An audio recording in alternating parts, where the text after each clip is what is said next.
Welcome to Open Arms, an honest conversation about firearms.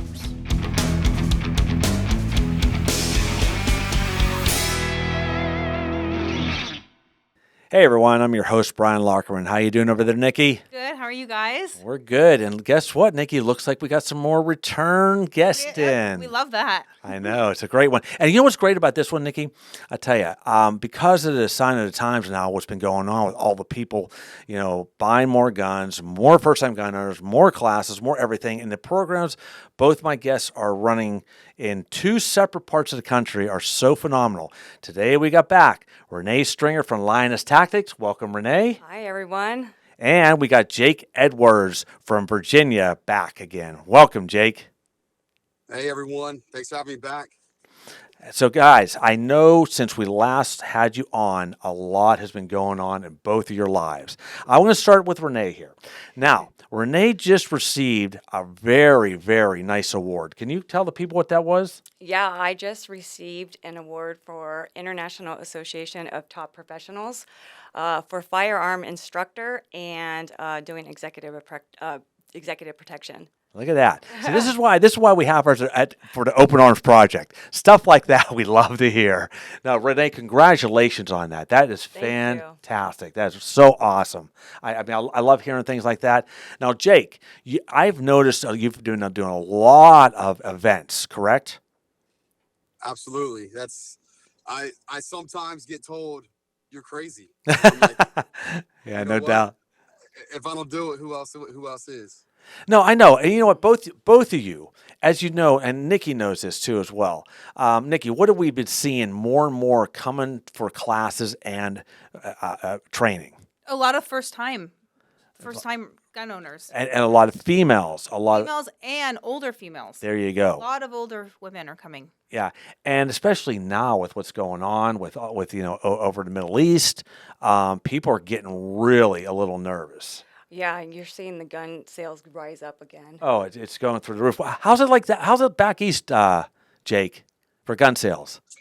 Absolutely. I mean, this is and the funny part is the first time gun owners and the first time, hey, I just want to start training, and a lot of women. On my last event, I was a daughter and a mom combo that really stuck out, and I worked with them. I took them out of the class because they needed some extra time. And me and one other cadre were able to work with them one-on-one, and they were so appreciative. I have turned those two into some little ninjas. Really? They're all about it now. They're all about That's fantastic, Jake. Fantastic. And Renee, I'm sure you're getting I'm getting slammed too, bombarded right? with calls. Exactly. Not just with firearms, but hand-in-hand combat. Yeah. They want all the training that they can get at the moment. No, I see it. We see it happening all over the place. I mean, Nikki even almost got a little bit a scare on Sunday when she was driving her car right in Westlake Village. Oh, wow. Oh, well, I don't know if we want to go political. You don't have to go political about it, but just again, you were uncomfortable. It was a protest with all the Palestine on the corners, but it was pretty aggressive, and everyone was stopped at the stoplight. Oh, like, wow. rolling their windows up, like it was, yeah. Yeah, I mean, I don't. Yeah, again, it was just a protest. I don't know if anything went down like that, but you just never know, especially with our open borders, right, Jake? I mean, we don't know who's in this country right now. No, we do not. You know, we look. We have one. The important thing for all of us is we have to control what we can, and part of that is being professionals.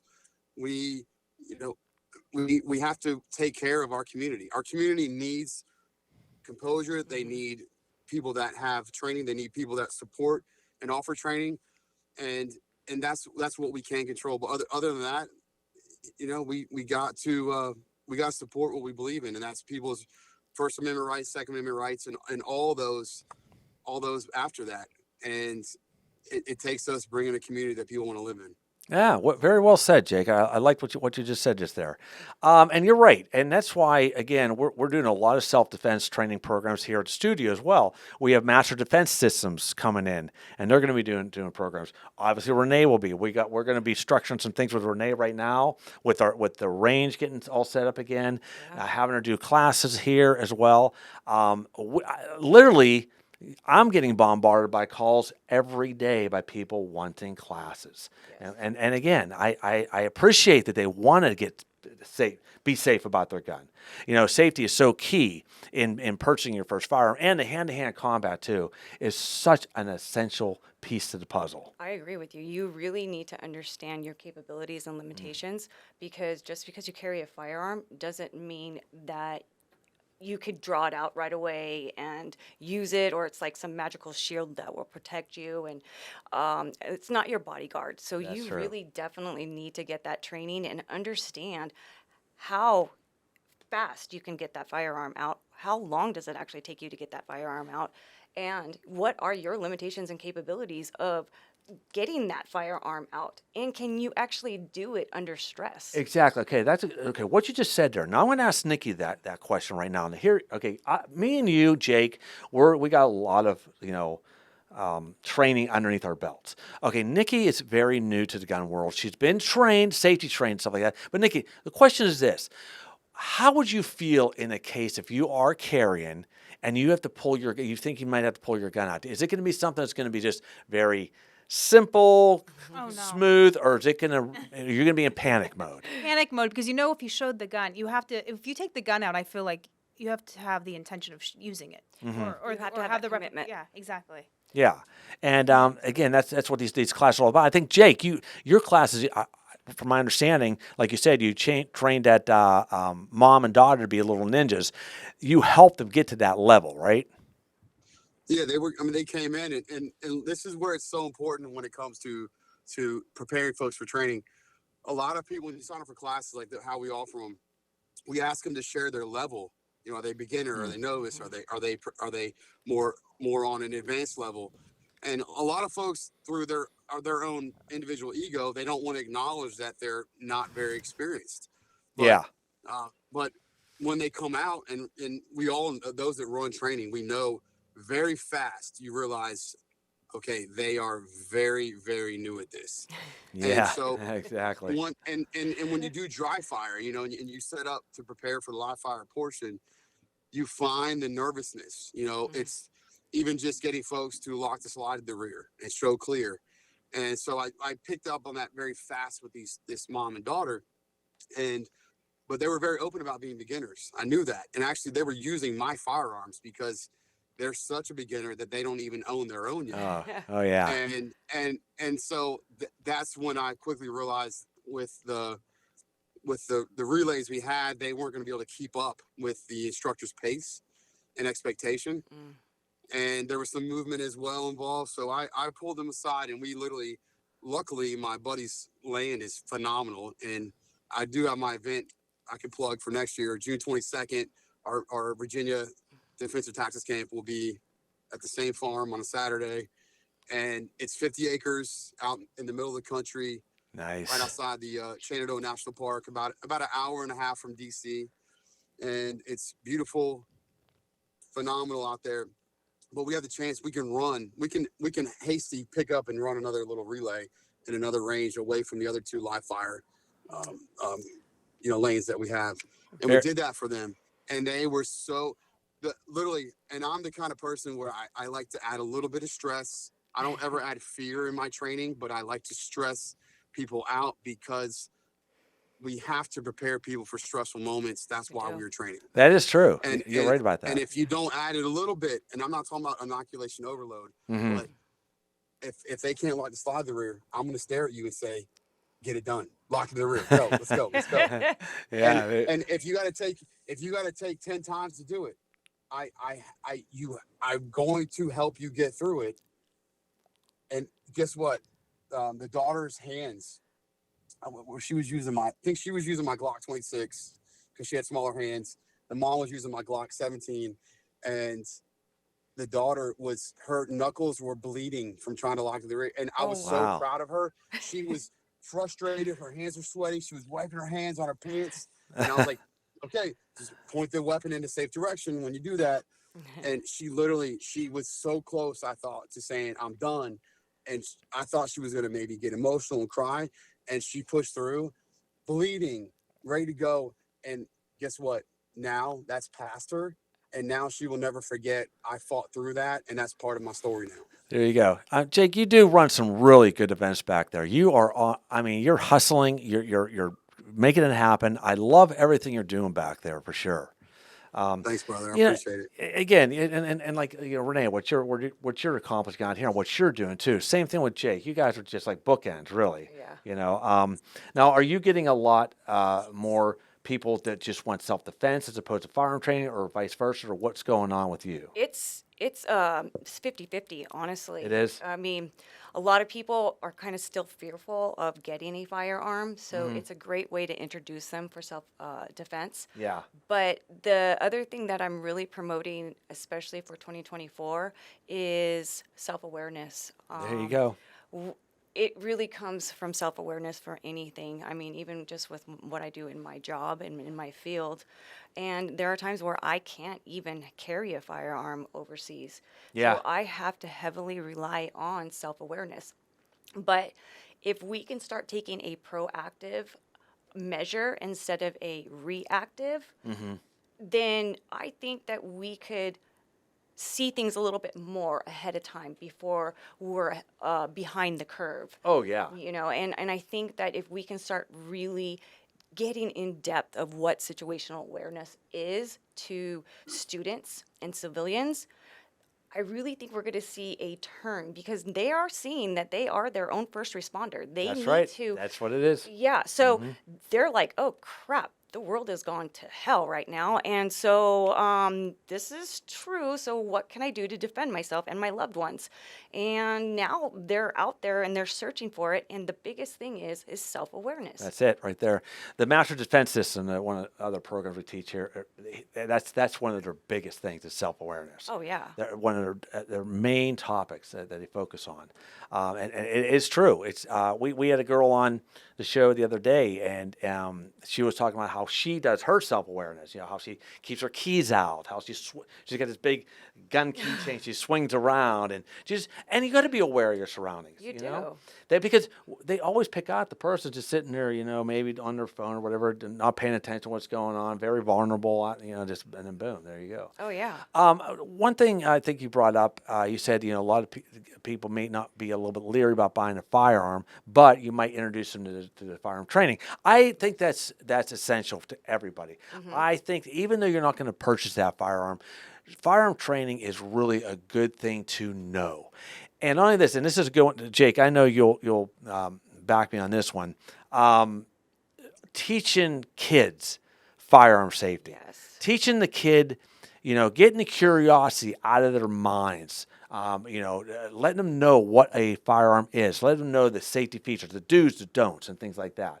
I don't care if they don't have a firearm in their house. They may go to a friend's house that might have a firearm carelessly under the bed or whatever. There's what we're trying to stop, that whole thing. But, to teach kids this, I think is another key point in all this safety. Oh, I agree. It starts with our kids. They are the next generation, and if you can teach them the responsibility and the consequences of a firearm and safety of how to handle it, how does it function, you need to have these conversations with Absolutely. kids. 100%. And Jake, you're still doing the kid programs, aren't you?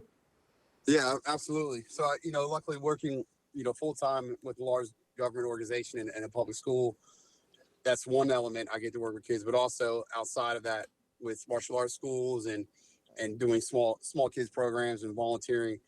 And the main thing with kids is this is what I like to say about kids. They have this great idea of the world. And Yeah. our job is to help them understand.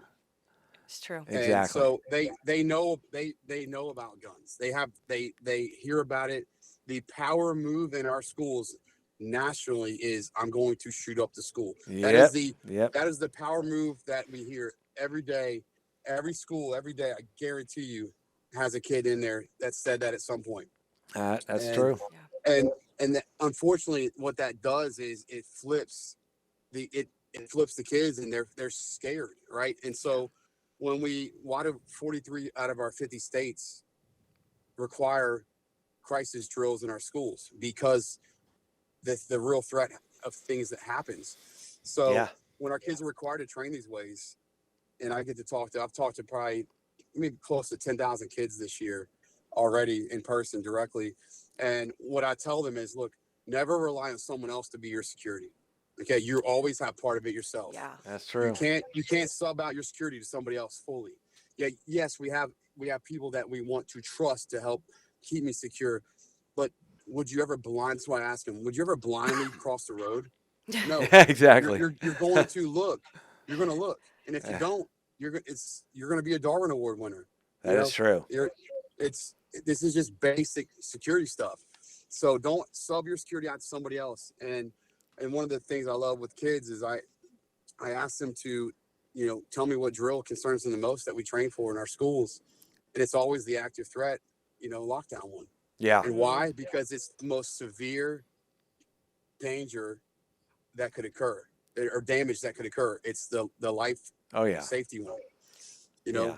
Are they? And so helping them step into that fear is what I like to do, because I want them to learn to respect things that we fear. And guns are feared. right. Guns are just, the subject of gun is scary. And Mhm. I don't want to even get into the political side or the media Oh, side of that. yeah. We have to take things that we fear in life. Like, I hate snakes. I absolutely hate them. We got rattlesnakes, we got copperheads, we got some serious, legit, very venomous snakes out here. And you want to learn to respect those things that you fear instead of just adding more fear. Oh yeah. Nikki, she hates mosquitoes. Hate them.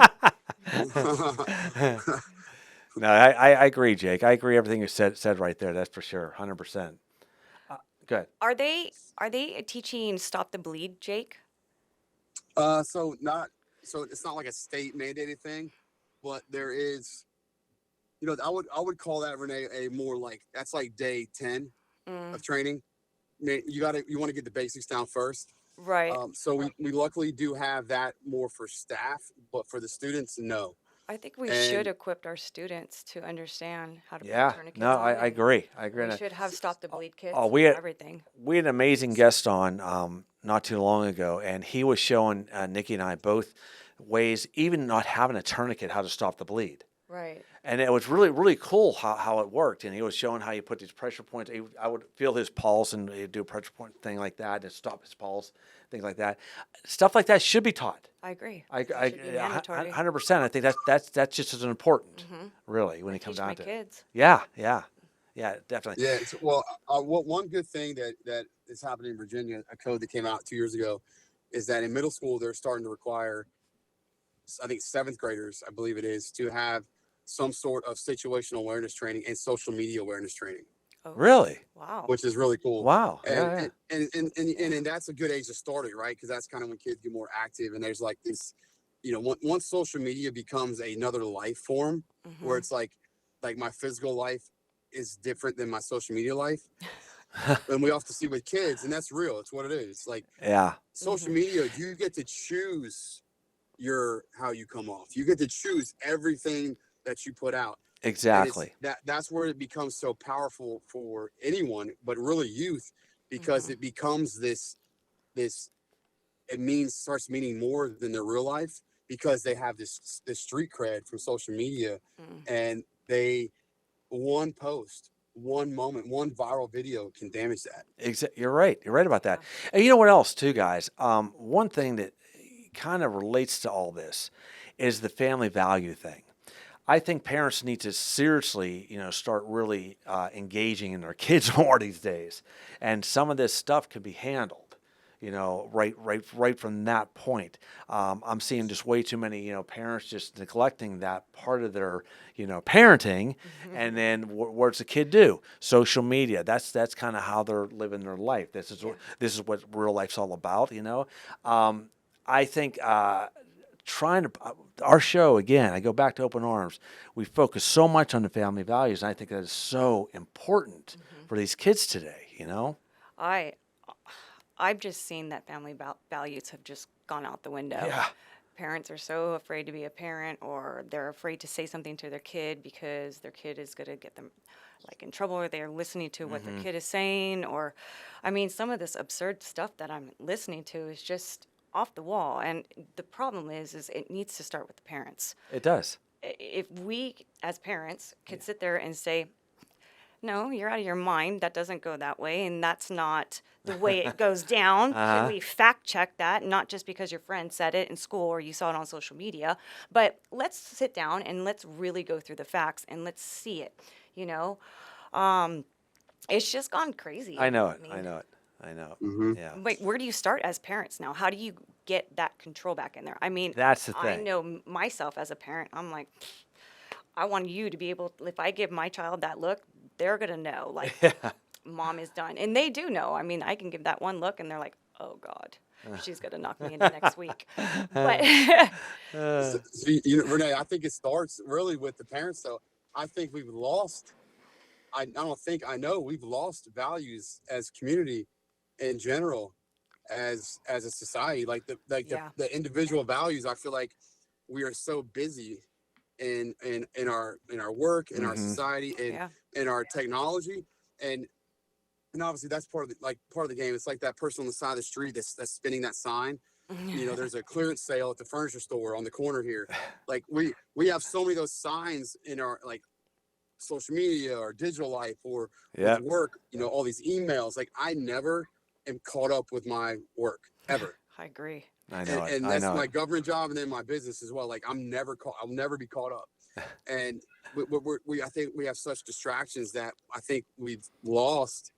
And I think, Brian, I have a challenge for you now. I think every guest that you have on, you should ask them to share their core values as a individual and maybe what their family embodies by. Yeah, no, and you know what, Jake? I do actually bring that up for Yeah. many of my guests. I even this funny thing, funny story. Like you just said this, Jake. I was getting my hair cut this morning, and anyways, I still have long hair, but whatever. I was getting my hair cut this morning, and my hairdresser. We were talking about the podcast, and I was talking about the family values, sir. And I told her, I said, I try to bring that subject matter up to all my guests and see where they stand on it, what their thoughts are, what their views are, because I still think that's one of the most important things right now. 100%. I think Yeah, that's where a lot of our problems are. I agree.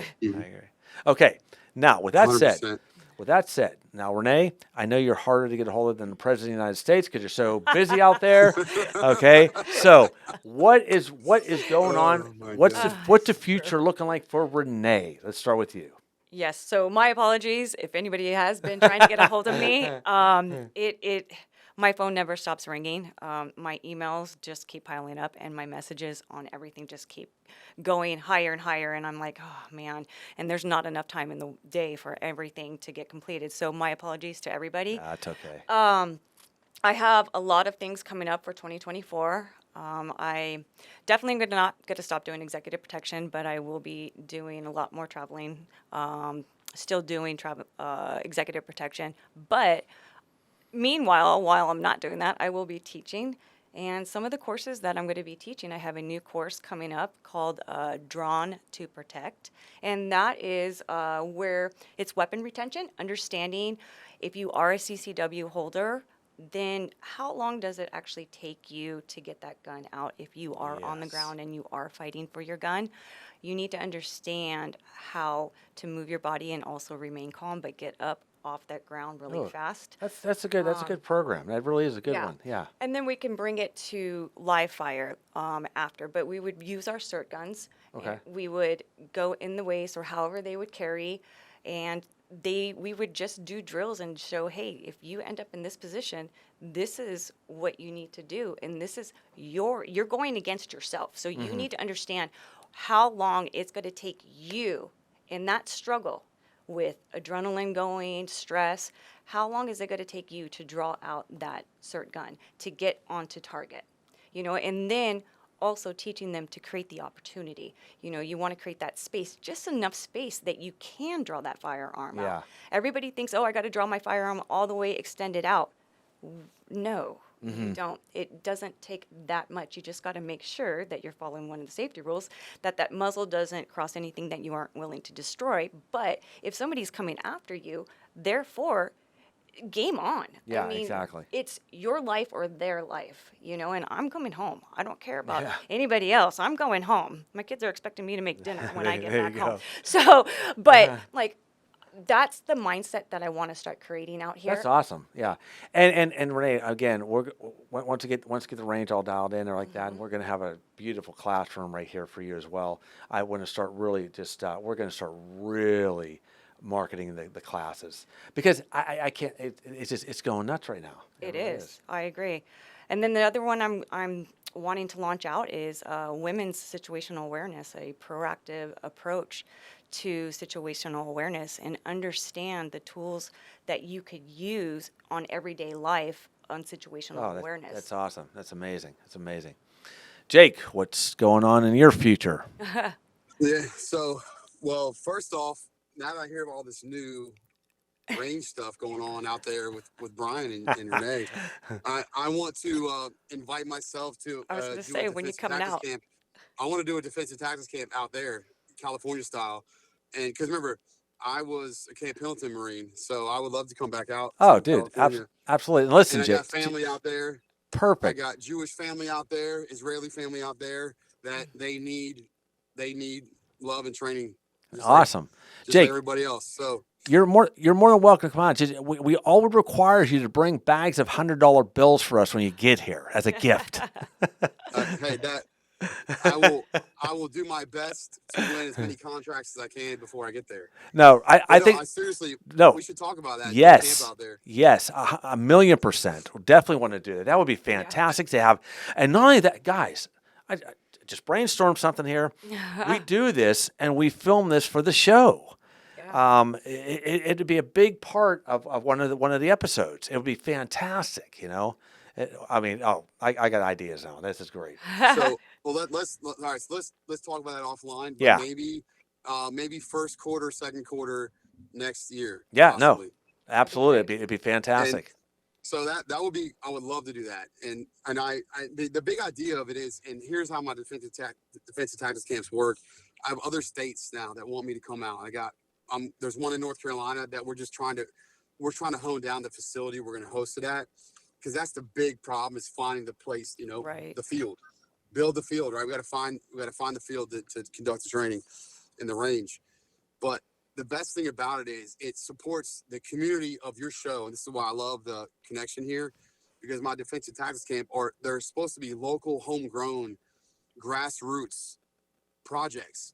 I want to go to these different states and work with the local martial arts schools to let them come out, promote their stuff, and do a little sample 90-minute to 2-hour class. Oh yeah. Nice. And folks get to learn about what they do.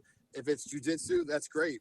But what about if we have a Krav Maga team that comes out and does it for this class, and we just do a round robin rotate, and people get to select the subject that they want to give a 90-minute or a 2-hour class in, and they might sign up to go attend that school now because they're local to that community. Oh yeah. Right. And then the important part of it though is that we also, a lot of our sponsors, we get first responders and veteran spots sponsored, because a lot of our veteran community and I really got into stuff when I started losing a lot of friends to suicide that I served in combat with. And the problem was they left something that had so much purpose. And Renee, you're in an industry that has a lot of veterans and a lot of law enforcement. We do, yeah. And they when they lose their purpose, they are like a working dog that is stuck in a house and has no backyard. Yeah. And we got to give them a yard to occupy and play in again and be part of. And we got to bring those claws back. They need to have those claws again, and they need to feel like they are empowered. And so that's a big part of mine too, is the veteran law enforcement community. Jake, I really respect everything you do and everything you're about. I mean, hearing stuff like this, it's just such good, stuff that's going on with you. I tell you. It's actually a breath Thanks, of fresh air. Yeah, it's fantastic. And the last plug is I'm also got 3 shirts I'm launching. Now I'm not trying to get in the apparel game, but I got some cool shirts that I'm launching out, and I hope to have them out here in the next few weeks. Do you have any photos of them yet, Jake? I do. I have some proofs. Okay. One of them, I'm all about the term, the term force being a force multiplier. Yes. So Yeah. I got this like cool looking, jacked, bald guy with this awesome mustache, and it says on there, "Be a force multiplier." Nice. Okay, So cool. that's one of them. Oh, I can't And wait to see them. yeah, so and again, it's just something fun because when I do my events, I always have an event shirt. And one of the guys that I connected with who does digital art, he's like, dude, he's like, man, we should do some cool shirts. So just it's just something for people to have. That'd be And fantastic. in every event we do something different. Well, But Nikki is going to put all the information on where to find you, where to see you, what's going on, the whole deal on the descriptions. Correct, Nikki? Yes, everything will be on the description box below. So send over any links or websites. And also, Yep. Jake, I need some more. If I get some maybe video footage of any of your programs, some more photos, because I want to pop them into this show too. We're doing here today. Same with you, Renee, too. I'm going to need some stuff from you. I already got the one thing you talked about, your award, so all that good stuff like that. All right. Now, Let's see what I have. with that said, with this program that Jake's coming, I think it'd be great for all of us to network on this. It'd be fantastic. You know? Absolutely. I mean, I'm looking forward to June being a part of that with you out there, Jake. So, oh my God, yeah. So I got some awesome. So I'm gonna give a plug real quick. My buddy Derek Kennington, he owns a school down in Myrtle Beach, Virginia, South Carolina, Myrtle Beach, South Carolina, and he is a former Bellator fighter. We worked as combat skills instructors together, and he he he's going to come out and teach with us as well. So he's a jiu-jitsu guy. He is phenomenal, like one of my favorite humans, and he's just like, this is what he does. So I can't wait to like promote. And if you can come out, Renee, yeah, I've already saved the date. we will make this. I'm going to start promoting it early, and hopefully, Brian, you can help me get some sponsors that I've maybe never Absolutely. even tapped into yet. Oh yeah. But we like this, making this defensive. The defensive tactics part of it is so important for me because look, I don't want to teach someone to be offensive in a fight, right? I want us to be minding our business, living in our communities, but it's almost like putting your cat outside. Would you ever declaw your cat and let him live outside at nighttime? No. Absolutely not. Absolutely not. They got to live with their claws out there in the world. I wouldn't own a that we cat. don't control. Maybe a dog. I wouldn't own a cat, Jake. Maybe a dog. Yeah, like Renee said. What did she say? I said maybe a dog. we need. Maybe a dog. Right. we got the lioness lady here. We got Miss Lion. Yeah, it's true. You know. That's right. We're not going to declaw that lion. That lion needs his claws. We got Nope. to bring claws back to our life, but only use them when we need them. True. There you go. We need defensive measures, and our kids need to know the right of self-defense is there, and we can't take that right from them. I agree. Okay, both of you. I really do appreciate everything you guys are doing. It is phenomenal. It is fantastic. I respect both of you. Renee, now where can people find you and find where they can sign up for your programs? You can find me on my website, Lioness Tactics. You can also find me on Instagram and Facebook. And then if you are searching on LinkedIn, you can look me up as Renee Stringer. Beautiful. Jake, where can they find you? You can find me at threatresponsetraining.com, and we post classes on there and also on social media, all the networks except for X. I'm not on that. And then my name, Jake Edwards, on LinkedIn. Beautiful. And, perfect. Thank you for that plug. No, absolutely. I really think us three doing a lot of networking now in the future. Just helping each other out with everything that's going on. We're all like-minded. We all want the same thing for everybody. Yes. And that's what the key is right here. Hopefully, this new facility we are building is going to, play a really good part in helping different things that we're doing too as well. Just all good stuff, Jake. Thank you very much, Renee. Thank you very much. Thank you. I appreciate both of you. You guys have been so much. You guys have been fantastic, and I think what we'll do is we'll keep maybe doing follow-up shows too as well. Even if they're like a real quick little 10 minute or something like that, just to tell people what's going on, or if there's something going on, like we have some event that's going on out here or there. Jake, back to you. We'll do a little plug show for it and things like that. We just got to keep the movement going, got to keep the momentum going, and just keep on marketing what's right for everybody. I agree. All right. Absolutely. All right, guys. Thanks again for being on the show. I really do appreciate it. And again, Nikki will have all the information listed for everybody to contact you. And we're all good to go. That'll be our show for today. Thank you very much. And Nikki, where can they find us? That's an important one. Yeah, you can find Open Arms on Instagram at openarms.tv. And if you have any questions about today's show, you can tweet us at openarmsdt. Beautiful. That's our show for today, guys. I want to thank Renee and Jake one last time. And remember, safety, family, and the Second Amendment. Have a good day.